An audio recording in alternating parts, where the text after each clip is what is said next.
हमारा टॉपिक है समुद्री सीमाएं, मरीन बाउंड्रीज, जो कि इम्पोर्टेंट है एग्ज़ाम पॉइंट ऑफ व्यू से, जो कि ये अपने आप में एक जिज्ञासा का भी विषय है, जो कि सब लोगों को जानने के लिए इच्छुक रहते हैं।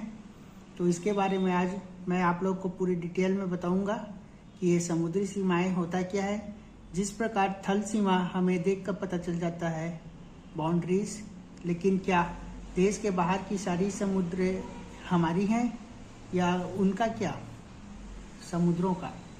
तो इसके लिए उन क्लॉज में मीटिंग होता है जिसका फुल फॉर्म है United Nation convention on laws of sea, समुद्र के नियम, जिसकी मीटिंग हुई 1982 में, जो प्रभाव में आया 1994 में।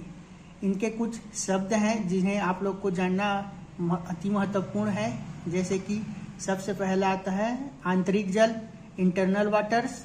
मैं हिंदी इंग्लिश दोनों में बताऊंगा, आप कोई भी मीडियम के हो आपको कोई दिक्कत नहीं होगा, तो आप थोड़ा डिटेल में देखें। और दूसरा आएगा प्रादेशिक सागर, टेरिटोरियल सी, एंड तीसरा है संलग्न क्षेत्र, कॉन्टिग्युअस जोन। और फिर फोर्थ नंबर पे है अनन्य आर्थिक क्षेत्र, जो कि जिसे कहते हैं EEZ, फुल फॉर्म आप देख सकते हैं।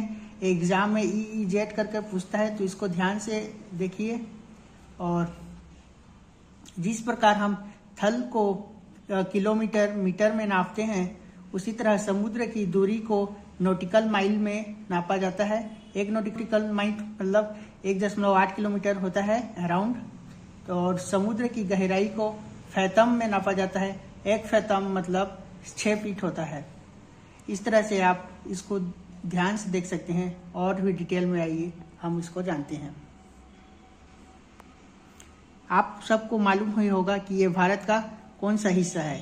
ये भारत का दक्षिणी हिस्सा है, साउथ साइड, जिसको आप ध्यान से देखिए। ये समुद्र के जो तट होते हैं ये एक सीधी लाइन में नहीं होते हैं, जो कि टेढ़े मेढ़े होते हैं। तो इसको अगर हम समुद्र के रेखा से नापते तो कहीं कहीं पे कम ज़्यादा हो जाता। इसी को हम नापने के लिए एक सीधी रेखा बनाई जाती है, जिसे कहा जाता है आधार रेखा, बेस लाइन। एक बेस लाइन खींचा जाता है यहाँ से, फिर इसके आगे को कहा जाता है प्रादेशिक सागर, इंटरनल वाटर, जो कि मैं आप लोग को बता चुका हूँ। इसकी जो है दूरी बेस लाइन से नापा जाता है, जो कि 12 नॉटिकल माइल तक होता है, जिसे कहा जाता है प्रादेशिक सागर। इसमें जो है जमीन पे लगने वाले सारे नियम लागू होते हैं। अगर यहाँ पे किसी देश का दूसरे देश का जहाज आ जाता है तो आप उस पर हमला कर सकते हैं, इसके लिए आप स्वतंत्र रहेंगे।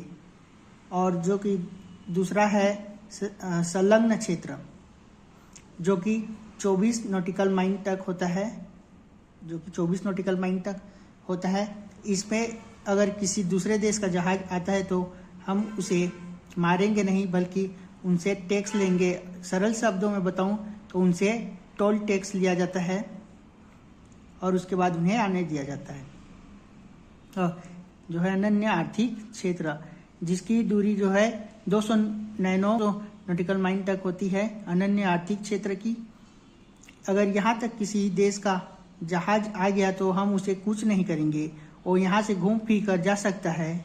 लेकिन यहाँ पे मिलने वाले जो रिसोर्स रहेंगे, नेचुरल गैस, मछली इत्यादि, ये सब उसी देश के होंगे जो 200 नॉटिकल माइल के रडार में आता है। जैसे कि यहाँ पे कुछ मिलेगा तो वो इंडिया का होगा। और इन सब के चलते आप लोगों के मन में एक प्रश्न आया होगा कि सर, अगर कोई भी दो देश सटे हुए हों, यदि दो देश आपस में सटे हुए हों तो 12-24 200 नॉटिकल माइल वाला क्षेत्र यह फुलफिल नहीं होता है। इसमें दोनों देश आपस में आधा आधा समुद्र का बंटवारा करेंगे। Okay, clear? ठीक है। इसके आगे को जो भी सागर रहेगा, इसे कहा जाता है खुला सागर। इसमें किसी का कोई अधिकार नहीं होता है। इसको मैं और सरल शब्दों में बताने के लिए आपको इस तरह से फिर से बनाया हूँ इसको आप ध्यान से देख सकते हैं। सब चीज़ तो मैं पहले ही पढ़ा चुका हूँ, आप इसको चाहें तो बना सकते हैं। ये देख सकते हैं जैसे कि हाइड सी खुला सागर,